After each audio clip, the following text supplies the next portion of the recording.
When we're all on stage together, it feels like you're like a wave in the ocean. And if you're not having fun, then like, what the hell are we doing here? You lived in West Garfield Park? Wow, yeah. People talk about the music industry being cutthroat. So not true. I didn't get a drum set till I was 10. 10? Yeah. Okay, that early. It doesn't feel like a job most of the time. Welcome back.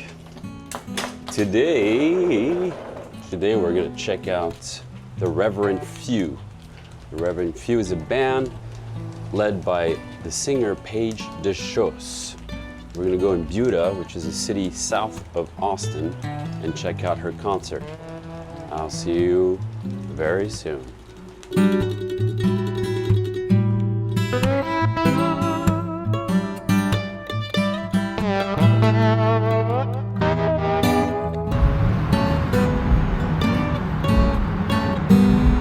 I didn't know I was going to be in the video today. I was just going to show up. Well, you asked for it by showing up. All right.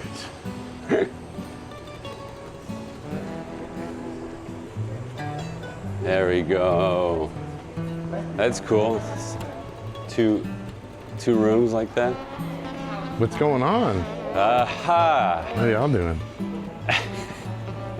This is a bit bustling little town, isn't it? This is Nick. Hello. How you doing? Hi. Saw you last time. Yeah. How's it going? Fast drop, that's right, yeah. Paige. How are you? Olivia. Good to see you. Good to see you. You know, things were good. We got here nice and early, which I really like. Like, I like to be early. Early's on time for me. Yeah. But yeah, load in here is easy. We got a good parking spot, which is nice. I need to get some t-shirts made. You're putting up merch right now? Yeah. Yeah. Are you from here? I'm from Paris.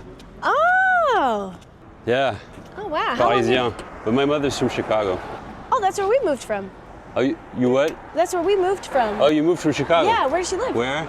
I lived Lincoln Park. Yeah. I also lived Clark and Belmont. Oh yeah. Then West Garfield Park, we had a huge Oh, loft. you lived in West Garfield Park?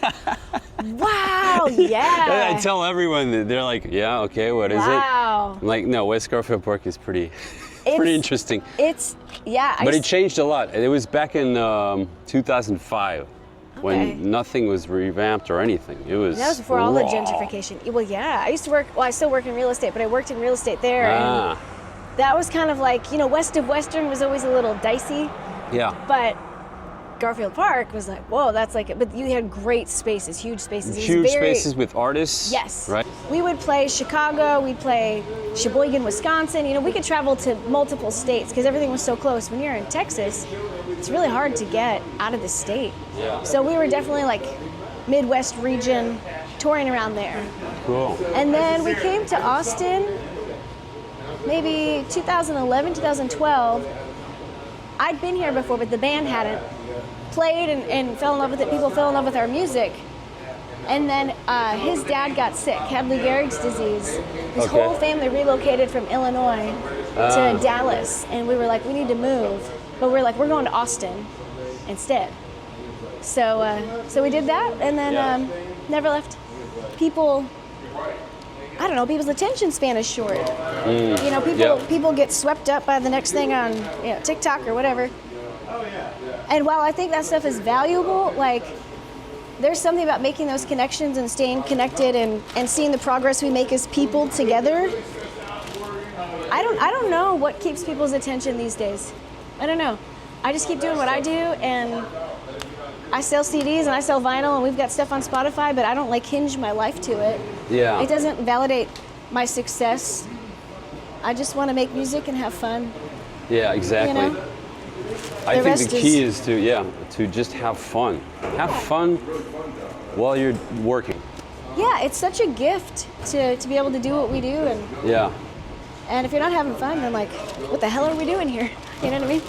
Yeah, it's a Collings I-35 that I custom ordered. Cool. Made here in Austin, and it's just dreamy. It's just a dreamy guitar. Throwback pickups for you gear nerds out there. And then this is kind of cool, I have a little switch that'll put the pickups out of phase, kind of like Peter Green from the early days of Fleetwood Mac. I like to use that a lot. How old is this guitar? Is it old-fashioned, made old-fashioned, or Yeah, is it's it? made old-fashioned. I got it not relicked or anything. I mean, I put all the wear and tear on it. Okay. But it was aged so that I didn't treat it. I could treat it like like a guitar I've had a while. So like they call it finish checking. There's like little texture things. But all in all, I mean, most of the wear has really come from me. Just playing a lot of shows, and the more you play it, the better it sounds. Oh, really? But it's okay, cool. It's cool. It's it's very specific to me and like how I designed it. There's other ones that are similar, but Why does it sound better as you keep playing? Is it like you got to break in the wood or something? yeah, or? it's wood with steel strings stretched across it, and so as time goes on, the finish, the lacquer starts to mellow out, and the wood vibrates a little smoother, a little easier over time. It's why old guitars sound better. Not better. Better's not fair. They sound different. Because the wood responds to frequencies. Any organic material you slam with frequencies long enough, it's going to start move better with those frequencies. It adjusts to your style. Yeah, absolutely. So whatever sounds you're hitting with it consistently tends to settle into those sounds. So would you say do not lend your guitar to another musician? Oh hell no! Lend it. Let them play. Lend it. Okay. Yeah, okay, let them play. Like you want as much mojo in it as you can. Like if you want to get into the abstract, but let other people play it and get a little bit of what their flavor is in it, and it breathes in it. Cool. Some of it's science, some of it's a little voodoo. It's kind of a mixture of both. But I mean, in the end, we're just chasing inspiration. So whatever makes you feel good and play, I mean, that's always the right move.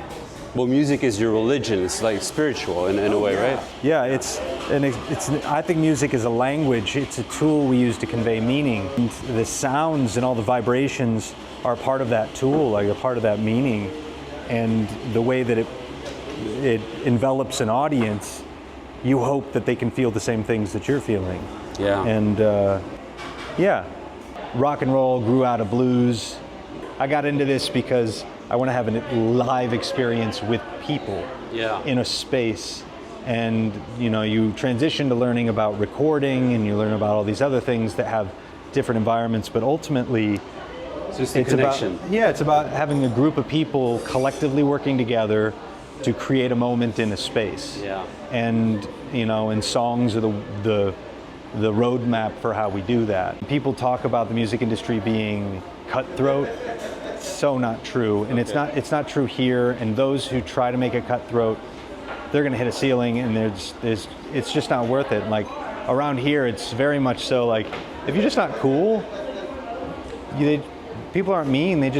You just don't get invited to things. You don't get to do cool stuff. You don't get in.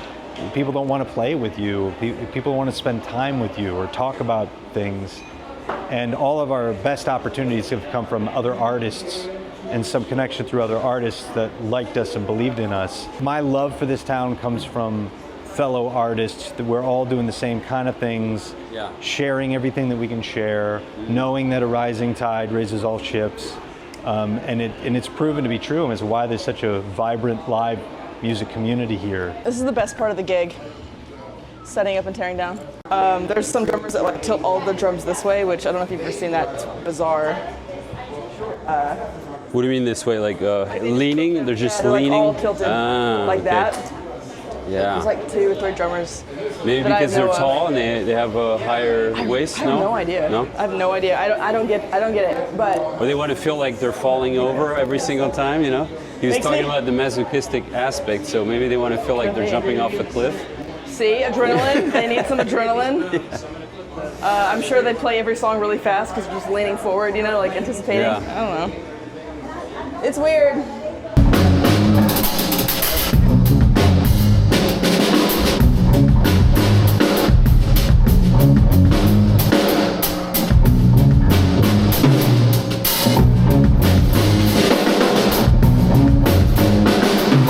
Is it hot in here?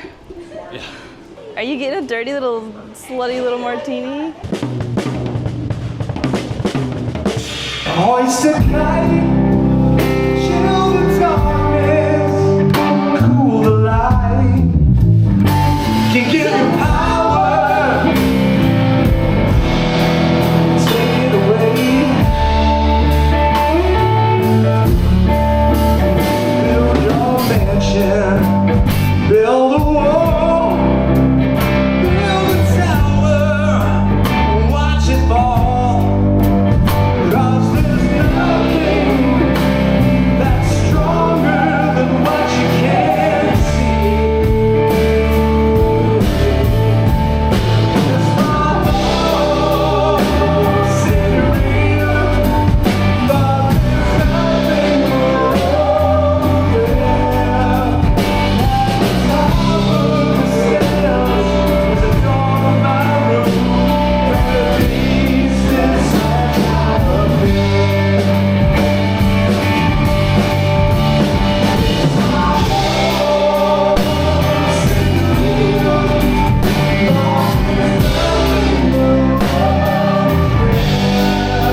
drummers are lazy. I say that. We do the most work, I think. It's self-preservation. Yeah, see, I think I burned 1,700 calories tonight. I deserve to have my car moved around.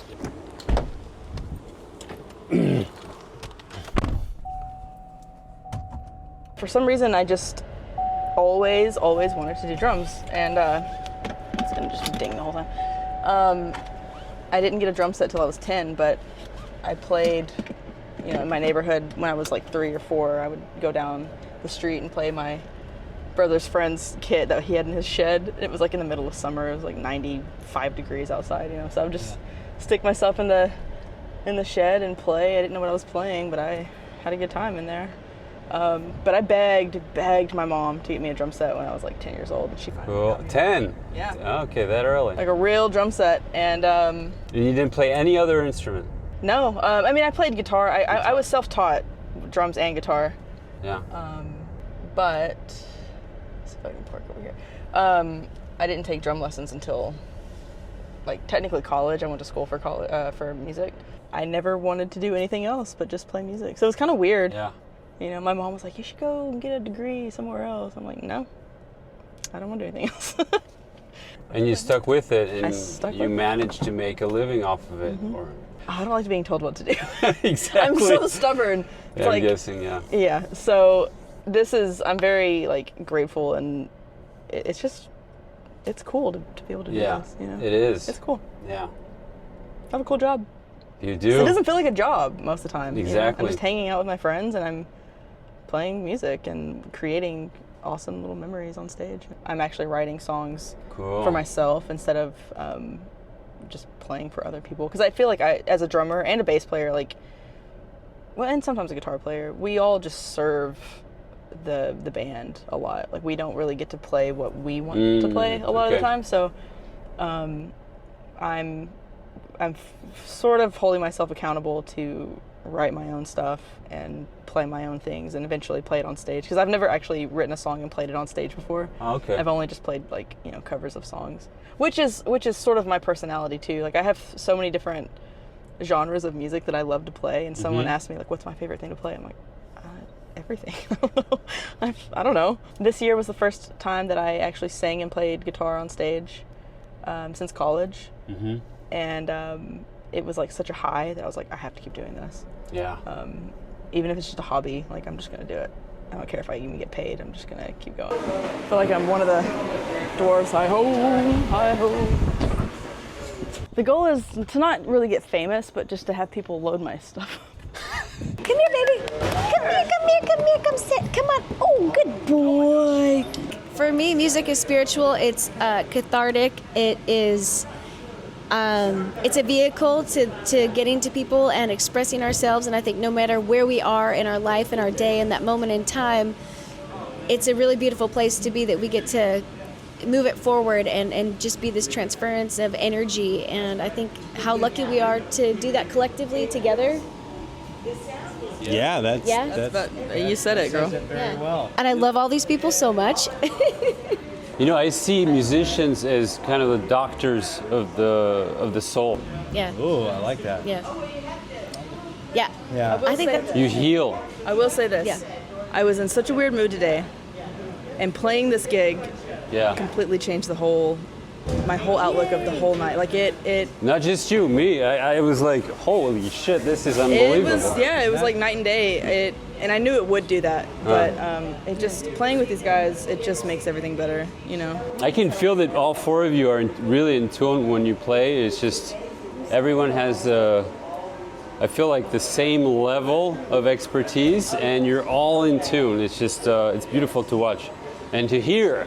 when we're all on stage together and we're just locked in on a song, or it feels like you're like a wave in the ocean to me, where I'm moving in a way and everyone's moving in the same way. No one's overthinking the song, overthinking the room or the gig. Yeah. You're just You're you in just the moment. are where you are, and it's That's the hardest part, right? that's the In hardest part, moment. but it's also the easiest, because when you let It's the yourself easiest. go there, it's so easy to just be present, and it's really hard to remind yourself of that. Tonight was such a beautiful, just entire collection of that throughout the entire night. I just found myself in this song with the people that I love, not worried about looking outward and thinking about what anyone else thought, but just like, I'm here right now, and I'm moving in motion in music with these people, and that's beautiful. Yeah, it is. Yeah.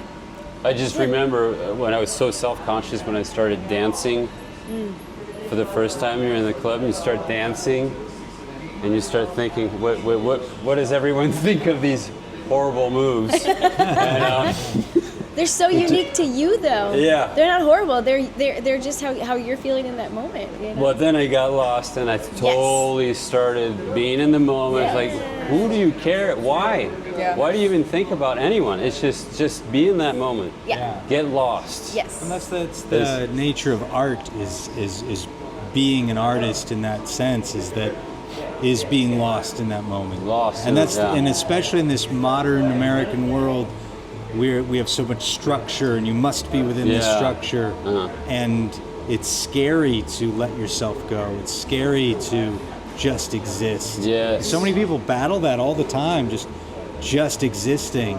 And when you find an environment like this where we can just exist as we are, as we do things, and as a group too, not just as individuals, and then we're all existing as a group together in a collective. I find it to be inviting to encourage others to be there too, and then it lets you let go and dance however you want to dance and be comfortable with that, and know that your natural way of doing it is the right way to do it, no matter what. Yeah. Yes, there is no wrong. Yeah, if you're being yourself, it is the right way to do it. Beautiful. Yeah, I think. I mean, what do you guys think? I feel like everything has been said. That's the moment. Yeah. We like to let them do the talking. We just kind of listen and Yeah. because it's all true. You're just the backbone. We're the backbone. Backbone, backbeat. We support them. Ham bone. the ham bone. I love that. Oh. So it is 2:28 in the morning, and we are finally done with this video. Matt is about to launch his new band link. I don't know what the hell I'm talking about. Stop recording.